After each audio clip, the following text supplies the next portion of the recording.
There are stories in a cemetery. Every headstone, every grave contains a story of the travels, the happiness, the sadness, the good times and the bad of the person buried. Their memories of childhood, the wonder of everything new, buried with the final chapter of their lives. Just inside the railroad-facing gate of the Canoe Free Will Cemetery is the grave of Willard F. Sibley. He's on the left as you come through the gate. Sibley relocated to Canoe in the early 1920s from Baldwin County. He lived in the Stapleton area and was from a pioneer family of that section. In Vivian Taylor's book, Backtracking the Wood Tick Trail, many of the families of the Stapleton and Canby area are chronicled. Willard led an interesting life in the virgin pines of central Baldwin County. Sibley homesteaded near Stapleton and applied for a patent deed as reflected in the old newspapers of the era. Sibley was a man who was willing to experiment on his farm, as noted in his receiving 40 pounds of highly improved cottonseed from the Alabama Experiment Station in April 1897 to find the best variety for the South Alabama area.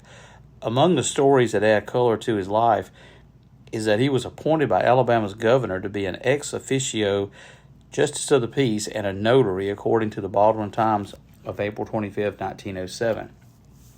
Yet maybe the most interesting story in Sibley's life involves his desire to marry. In an age before the internet, many would-be spouses met each other based on the proximity of one farm to another. Yet in those days, perhaps Sibley wasn't satisfied with the potential pool of suitors in the area, or women or people he could meet. So there was a decision made on Sibley's part. After all, he was a bachelor in his early 40s.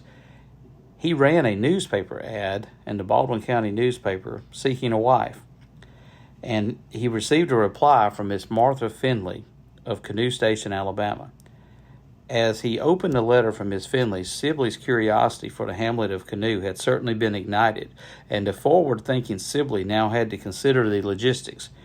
Travel in those days could be lengthy and cumbersome by horse and buggy, so getting to Canoe Station regularly to pursue the courtship would take some strategic considerations on the part of this would-be suitor.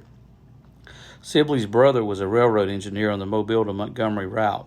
Willard's brother was involved in the courtship, and that he would pick up Willard in Bay Minette as the train came through and give him a ride in a cab with a locomotive to Canoe Station's depot where he would visit Martha. Having heard about Martha, all the other single men around Stapleton and Canby wanted to ride the train to Canoe as well, but Willard was having none of it. After their constant requests, he eventually agreed to bring some of them along with him, but only after saying he would not tolerate them hanging around Martha. They'd have to find their own girlfriends. As the courtship progressed, Willard made the calculations as to whether he could afford to take a wife. He would put 2 plates on the table to see if he could afford to feed 2 people. After repeated experimentation, he determined he could provide for a spouse, and on October 30th, 1901, the couple was married in Canoe, her name being listed as Maddie M. Findley on the marriage rolls of Escambia County. Willard farmed and had other business interests to support the family. The December 4th, 1913 Baldwin Times edition notes him growing oranges, which were probably satsumas. At some point in 1921, Willard Sibley and family moved to Canoe Station, yet some reports note them living in the old academy at Montrose, then Mobile, before making their way to Canoe. By the time Sibley was in his 60s, the family was residing near Canoe on a full-time basis. The Escambia Record, an Atmore newspaper, reported the passing of Mr. W. F. Sibley on February 18, 1926, although his headstone says January 18, 1926. The death was reported in its Thursday, March 18, 1926 edition. As the cold winds of winter passed over Canoe, Sibley was laid to rest at the southerly entrance to the Free Will Cemetery. He left a widow and 9 children.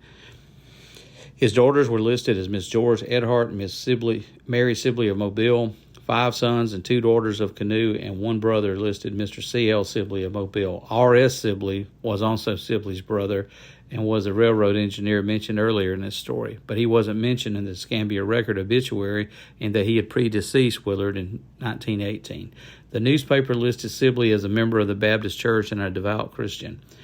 Walking between the memories of the Free Will Cemetery at Canoe, the whispers of the past, the childhoods, the love loss, and the tender letting go of precious loved ones can fill the ears and hearts of the visitors here in downtown of Old Canoe. Thank you for watching.